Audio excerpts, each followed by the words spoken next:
is going on today? We are downtown Atlanta off of near the Chattahoochee Works in this area here. We're actually about to do headshots for a corporation on this side here, about 13 of them. Should take not that long to actually do, but again, this is a beautiful area. It's going to be inside a showroom where they sell furniture and different interior, high-end interior stuff. So come along with me. We're going to go inside. We're going to unload.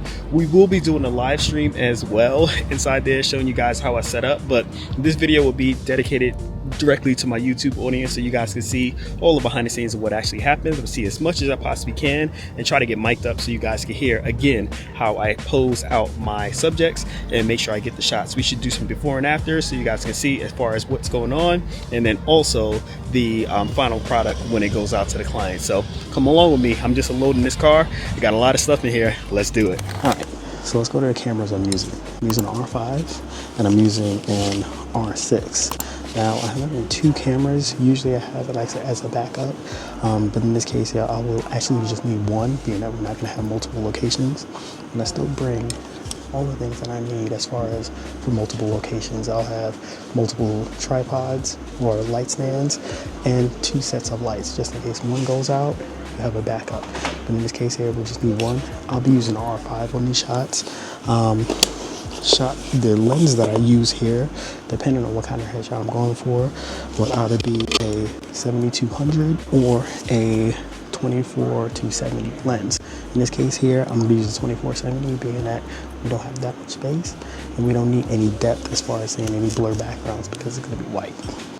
Let's talk triggers, okay? So triggers, what I actually use for this, luckily with the Westcott actually comes with its own trigger that goes on top of the camera. But for these Alien Bees, you're using something different. And I use PocketWizards. These are old school PocketWizards, but they still work really well. So the PocketWizard itself comes in a pair of 2. And they have newer brands right now, and they're more digital at this point. But the PocketWizard, they work on a frequency. So you see I have a frequency of 10. One will go onto the camera hot shoe, and the other one is going to connect directly into the light. Again, I can't flash it right now, but once it does connect in, it's going to cause a transmission between the camera and the light, so wherever I stand, it's going to trigger off. The one other thing that I use is a camera strap. It goes directly on, and as you guys can see, I like it to match. My whole thing is, if you're going to be a photographer or videographer, do some things to make yourself stand out from other people. This is just a particular style that I like.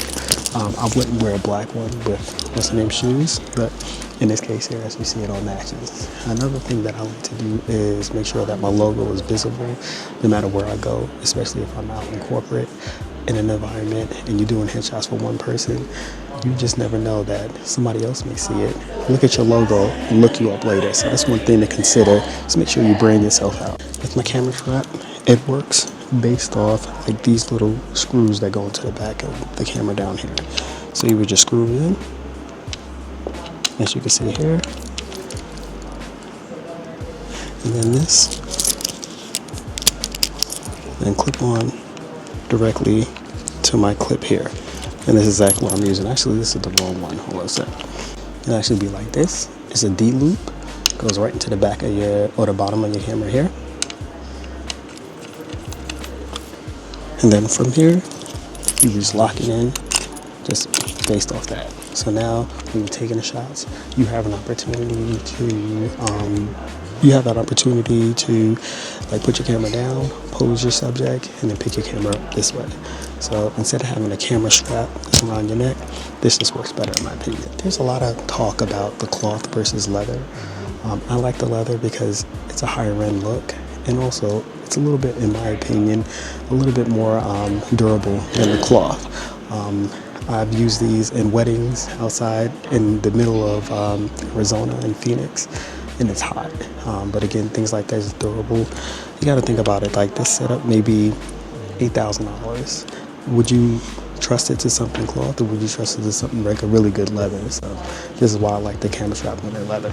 This light has been through a lot. I had this light for over, or like this modifier for over, I almost want to say like close to almost 10 or 11 years. So I've had this for a while, but this light is my go-to. Well, this diffuser is my go-to. So you may be wondering, why do you have such a big light. This is actually going to diffuse my subjects pretty well, and this is what you need to get a nice, soft, flattering light. Thank you. To see if I have any weird pencils. All right, Holly, you do it. There we go. 1, 2, and 3. 2 and 3. This is the one that I like. It just is natural. Yes, but the lighting's nice. Yeah, no, My face doesn't look too fat. No. There's no structure to it. Now go ahead and drop that left hand for me. That's right. Let him see it. Let him know how it's done. Yeah. Let him know how it's done. Hold that. Perfect. 1, 2, and 3. Oh no, I'm gonna No, don't do that. Don't do your work. Too late. So what you do is just with your left hand, just kind of hold the jacket back just a little bit.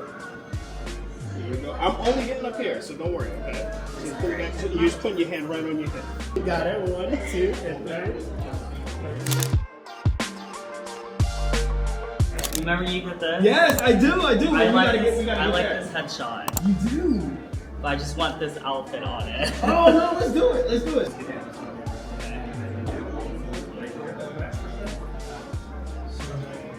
There we go. You get a double chance. No double chance. Nice, right there, hold that. 1, 2, and 3.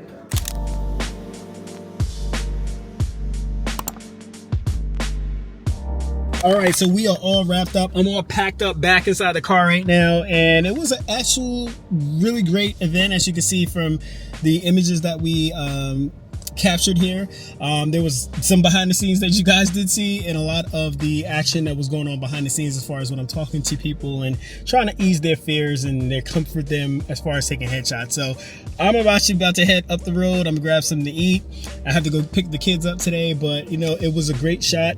Big thanks to Brizette, my wife, my beautiful wife, for capturing the behind the scenes and getting me on live today.